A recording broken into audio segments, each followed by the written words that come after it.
Hello hi అండి, welcome to our channel. Today మన recipe వచ్చేసి ప్రాన్స్ కర్రీ. ఇవి రొయ్యల కూర. ఇవి నేను గోదావరి రొయ్యలు తీసుకొచ్చానండి. అంటే మార్కెట్లో ఉంటేను పెద్ద పెద్ద రొయ్యలు చాలా బాగున్నాయి ఫ్రెష్గా. ఇవైతే ఎలాగా కటింగ్ చేయాలి అనుకున్నాను, సిజర్తో అయితే ఈజీగా అయిపోయింది. ఇక్కడ కర్రీకి కావాల్సిన ఐటమ్స్ అన్నీ తీసుకున్నానండి. కర్రీలోని ఏమేమి వేసాను, ఎన్ని వేసాను అనేది నేను కర్రీ చేసినప్పుడు మీకు చెప్తానండి. ఇక్కడైతే క్లీన్ చేశాను ప్రాన్స్ అనేవి. కారం, ఉప్పు అన్నీ తీసుకున్నాను.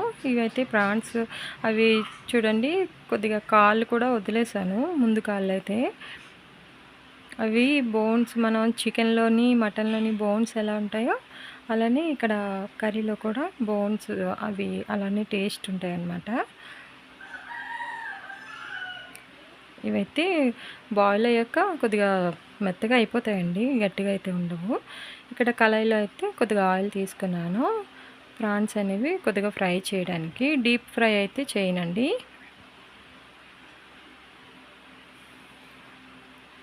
పక్కనే డేక్షా కూడా తీసుకున్నాను. దీనిలో కొద్దిగా ఆయిల్ అయితే వేసాను. ఇదైతే కర్రీకి అనమాట.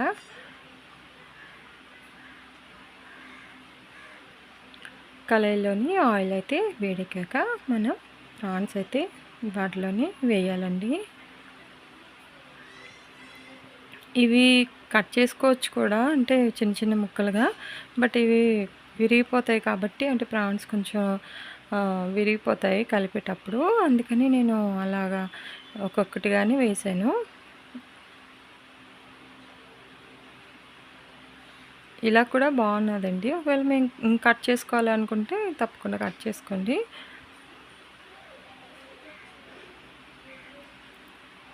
అన్నీ వేసానండి.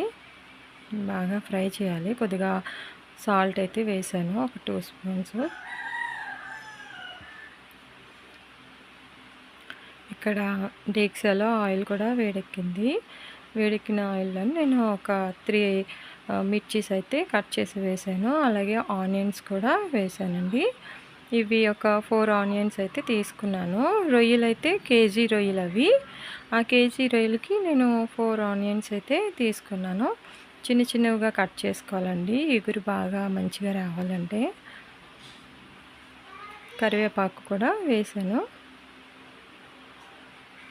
దీనిలోని గరం మసాలా అవి వేయనవసరం లేదండి. అల్లం వెల్లుల్లి పేస్ట్ అయితే సరిపోతుంది. బాగా కలుపుకోవాలి. ఈ ఆనియన్స్ మాత్రం డీప్ ఫ్రై అయితే చేయాలండి. ఎందుకంటే ఆనియన్స్ డీప్ ఫ్రై చేయకపోతే కొద్దిగా స్వీట్నెస్ వచ్చేస్తుంది కర్రీకి. ఇక్కడ వాటర్ చూసారా, కిందన వాటర్ ఉంది. ఆ వాటర్తోనే నేను ఆఫ్ చేసేస్తానండి. ఇక్కడ అల్లం వెల్లుల్లి పేస్ట్ కూడా వేసి బాగా ఆనియన్స్ వేగాక వేసి కలిపేస్తున్నాను. అల్లం వెల్లుల్లి పేస్ట్ కూడా వేగాలంటే కొద్దిగా సాల్ట్ వేసుకోండి. ఇక్కడైతే బాగా అంటే ఉడికిపోయి వాటిలో ఉన్న వాటర్ అంతా బయటకు వచ్చేసింది. ఆయిల్ అయితే బాగా ఫ్రై అయిందనమాట. ఇక్కడ అల్లం వెల్లుల్లి పేస్ట్ కూడా బాగా ఫ్రై అయిపోయిందండి. దానిలోకి అయితే నేను 3 స్పూన్స్ కారం అయితే వేసాను. నార్మల్గా అయితే 4 స్పూన్స్ అయితే కర్రీకి పట్టింది. బట్ నేనైతే ఇక్కడ 3 స్పూన్స్ వేసాను. తర్వాత నేను రొయ్యలు వేసాక నేను 1 స్పూన్ అయితే ఎక్స్ట్రా వేసుకున్నాను.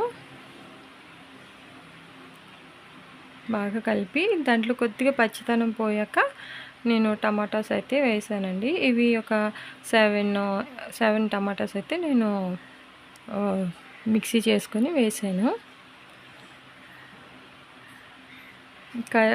నార్మల్గా అయితే కట్ చేసి వేసేయచ్చు. బట్ మనకి గ్రేవీ రాదు అని నేనైతే మిక్సీ చేస్తే కొద్దిగా గ్రేవీ మనకి కలుపుకోవటానికి రైస్లోకి వస్తుంది.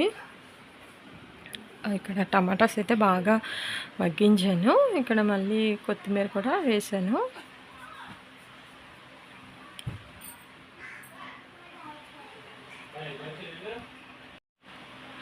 కొత్తిమీర వేసి కొద్దిగా కలుపుకోవాలండి. టమాటా అయితే కొద్దిగా మగ్గింది కదా, మళ్ళా మూత పెట్టి ఇంకా బాగా ఉడికించాలి. దానిలో పచ్చిదనం అంతా పోయాక మనం రొయ్యలు అనేవి వేయాలన్నమాట. ఇక్కడైతే రొయ్యల్లో ఉన్న కొద్దిగా వాటర్ కూడా వస్తుంది కదా, ఆ వాటరు మొత్తం కలిపి వేసానండి.